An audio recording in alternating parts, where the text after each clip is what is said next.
सबसे प्राचीन हिंदू ग्रंथ वेद सती प्रथा का न तो उल्लेख करते हैं न आदेश। ऋग्वेद में विधवा को नया जीवन अपनाने और पुनर्विवाह करने की सलाह दी गई है। एक शब्द अग्रे की गलत व्याख्या ने जीवन के संदेश को मौत के आदेश में बदल दिया। रामायण और महाभारत जैसी महाकाव्य कहानियां भी सती को अनिवार्य प्रथा के रूप में समर्थन नहीं देती। दशरथ या रावण की पत्नियां सती नहीं होती। महाभारत में माद्री सती होती हैं, लेकिन कुंती जीवित रहती हैं। देवी सती की कथा आत्मसम्मान और विरोध की कहानी थी, न कि विधवा होने की। सती प्रथा के लिए प्राचीन ग्रंथों में मजबूत आधार नहीं है। धर्म ने प्रथा नहीं बनाई, बल्कि प्रथा ने धर्म को मोड़ा। अगर सती प्रथा प्राचीन ग्रंथों में अनिवार्य नहीं थी, तो मध्यकालीन भारत में यह कैसे गहराई से जड़ें जमा गई। 5वीं सदी के बाद खासकर राजस्थान जैसे क्षेत्रों में क्षत्रिय जातियों के बीच इसका चलन बढ़ा। सम्मान, गर्व और वीरता सबसे ऊपर थे। युद्धों और अस्थिरता के दौर में विधवा को असुरक्षित और संपत्ति विवाद का कारण माना गया। सती को परिवार के सम्मान का सबसे बड़ा बलिदान मान लिया गया। लोकगीत गाए गए, स्मारक बने और सती को देवी का दर्जा दिया गया। जो विधवा सती नहीं करती थी, उसे सामाजिक बहिष्कार और उपेक्षा झेलनी पड़ती थी। चुनाव अक्सर एक तेज ज्वलंत मौत और एक धीमी सामाजिक मौत के बीच था। आर्थिक कारण भी थे। विधवा के संपत्ति अधिकारों को हटाने के लिए सती को बढ़ावा दिया गया। कई बार महिलाओं को जबरन चिता पर चढ़ाया गया। यह प्रथा पूरे भारत में एक जैसी नहीं थी। कुछ क्षेत्रों में आम, कुछ में दुर्लभ। बंगाल में यह जाति की सीमाएं पार कर गई, दक्षिण भारत में कम रही। सती एक पुरुष प्रधान समाज की स्त्री की कामुकता और संपत्ति पर नियंत्रण की प्रवृत्ति से उपजी परंपरा थी, जो बलिदान के महिमा मंडन और विरासत के गणित से जलती रही। मध्यकालीन भारत के आक्रमणों और युद्धों ने सती प्रथा को और भी भयावह बना दिया। सम्मान की धारणा बाहरी खतरों के सामने और तीखी हो गई। राजपूत कुलों के लिए अपनी स्त्रियों को दुश्मनों के हाथों अपमान से बचाना सबसे बड़ा धर्म बन गया। इसी डर ने जौहर जैसी सामूहिक आत्मदाह की प्रथा को जन्म दिया। सबसे प्रसिद्ध कहानी है चित्तौड़गढ़ की रानी पद्मिनी की, जिन्होंने हजारों महिलाओं के साथ जौहर किया। यह वीरता और बलिदान का प्रतीक बन गया। 8वीं सदी में सिंध पर अरब आक्रमण के दौरान भी रानियों ने जौहर किया, गुलामी और जबरन धर्म परिवर्तन के डर से। ऐसे कई घटनाक्रमों ने सती और जौहर को सिर्फ भक्ति नहीं, बल्कि राजनीतिक प्रतिरोध और समुदाय की पहचान का प्रतीक बना दिया। लेकिन असल में ये कृत्य गहरे डर और पुरुषवादी सोच से उपजे थे, जहां महिला की पवित्रता उसकी जान से ऊपर थी। आक्रमणकारियों को महिलाओं की पवित्रता के लिए भी खतरा माना गया, और यही पूरे समुदाय के सम्मान से जुड़ गया। मोहम्मद बिन तुगलक और अकबर जैसे शासकों ने सती पर रोक लगाने की कोशिश की, लेकिन तब तक यह प्रथा समाज में गहराई तक पैठ बना चुकी थी। 18वीं 19वीं सदी में ब्रिटिश ईस्ट इंडिया कंपनी ने सती की भयावहता देखी। शुरू में वे हस्तक्षेप से बचते रहे, पर धीरे धीरे नीति बदली। ईसाई मिशनरियों और ब्रिटेन में इवेंजेलिकल आंदोलनों ने सती को बर्बर प्रथा बताकर अभियान चलाया। इसे भारतीय महिलाओं को बचाने का औचित्य बनाया गया। ब्रिटिशों ने बंगाल में सती के मामलों का रिकॉर्ड रखना शुरू किया। 1815 से 1828 के बीच 8000 से अधिक मामले दर्ज हुए।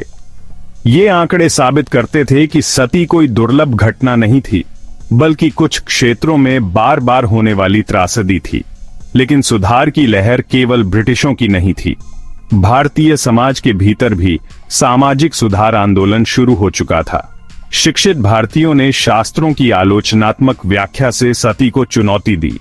उन्होंने तर्क किया कि यह धर्म का सार नहीं, विकृति है। हिंदू और मुस्लिम दोनों समुदायों के नेताओं ने सती जैसी प्रथाओं पर सवाल उठाए। यह आंतरिक बदलाव अहम था। सती के खिलाफ लड़ाई केवल उपनिवेशी थोप नहीं, बल्कि भारतीय सामाजिक न्याय आंदोलन थी।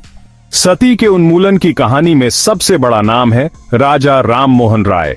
वे विद्वान, समाज सुधारक और ब्रह्म समाज के संस्थापक थे।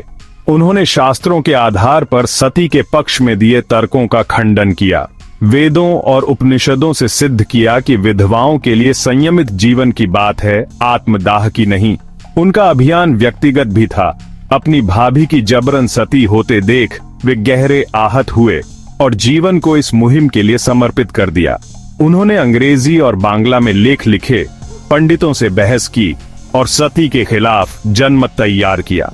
उनके प्रयास केवल बौद्धिक नहीं थे, उन्होंने सतर्कता समूह बनाए जो अंतिम संस्कार के समय सती को रोकने की कोशिश करते थे। उन्हें कट्टरपंथियों का विरोध, सामाजिक बहिष्कार और धमकियां झेलनी पड़ी, लेकिन वे डटे रहे। उनके तर्क और करुणा ने गवर्नर जनरल लॉर्ड बेंटिंग को ऐतिहासिक बंगाल सती रेगुलेशन एक्ट पारित करने का आत्मविश्वास दिया। 1829 में सती को अवैध और दंडनीय घोषित किया गया। यह तर्क और मानवता की जीत थी, जिसका श्रेय एक भारतीय सुधारक को जाता है। सती की कहानी भारत तक सीमित नहीं थी, ये नेपाल में भी प्रचलित थी, खासकर शाही और कुलीन परिवारों में। नेपाल में सती को पत्नी की भक्ति और शासक कुलों की प्रतिष्ठा बनाए रखने का तरीका माना जाता था। मल्लकाल में राजा की मृत्यु पर कई रानियां सती हो जाती थीं। शाहवंश के दौरान भी यह परंपरा जारी रही। रानियों का आत्मदाह एक सार्वजनिक प्रदर्शन था जो शासक के प्रति मृत्यु के बाद भी निष्ठा को दर्शाता था। राणा शासन के दौरान ब्रिटिश भारत और दुनिया में हो रहे बदलावों का असर नेपाल पर भी पड़ा। भारत में सती के उन्मूलन ने नेपाल पर दबाव डाला। चंद्र शमशेर राणा ने 1920 में सती को औपचारिक रूप से प्रतिबंधित किया। धार्मिक नेताओं से सलाह मशविरा और कुलीन वर्ग में सहमति के बाद सती को दंडनीय अपराध बना दिया गया। प्रेरणाएं चाहे जो भी रही हों, परिणाम एक था। नेपाल में सदियों से जलती रही सती की चिताएं कानून द्वारा बुझा दी गईं। सती के कानूनी उन्मूलन के बाद लगा कि यह प्रथा इतिहास बन गई है, लेकिन 1987 में देवराला, राजस्थान में रूप कंवर की सती ने देश को झकझोर दिया। 18 वर्षीय रूप कंवर ने पति की मृत्यु के अगले दिन कथित रूप से सती कर ली। समर्थकों ने इसे बलिदान बताया, विरोधियों ने हत्या। हजारों लोग चिता स्थल पर पहुंचे, जिसे मंदिर में बदल दिया गया। महिला अधिकार कार्यकर्ता आक्रोशित थे। यह दिखाता था कि सती को संभव बनाने वाली मानसिकता अब भी जिंदा है। 1987 में नया कानून बना, जिसमें सती कराने और उसकी महिमा मंडना दोनों अपराध घोषित हुए। यह सवाल उठाती है, क्या हमारी सोच सच में बदल गई है? हमने चिताएं बुझा दी हैं, पर क्या हमने दिमाग की आग बुझाई है? सती प्रथा वैदिक नहीं थी, यह सामाजिक दबाव, डर और पितृसत्ता की उपज थी। महिला की पहचान उसके पति से जुड़ी मानी जाती थी। यही सोच इस अमानवीय प्रथा की जड़ थी। आज भले ही सती समाप्त हो गई हों, लेकिन दहेज, बाल विवाह और स्त्री उत्पीड़न जैसी कुप्रथाएं अब भी हमारे समाज में मौजूद हैं। तो सोचिए, क्या हम सच में आगे बढ़े हैं या सिर्फ प्रथा बदली है? सोच वही है। अगर आपको ये वीडियो जानकारी पूर्ण और सोचने पर मजबूर करने वाला लगा हो, तो कृपया इसे लाइक करें, अपने दोस्तों और परिवार के साथ शेयर करें और चैनल को सब्सक्राइब करना न भूलें। आपके विचार हमारे लिए बहुत मूल्यवान हैं। कमेंट सेक्शन में जरूर बताएं कि आप इस प्रथा और हमारे समाज की सोच के बारे में क्या सोचते हैं। हम फिर मिलेंगे एक और अनसुनी और इतिहास से जुड़ी कहानी के साथ। तब तक के लिए जय हिंद।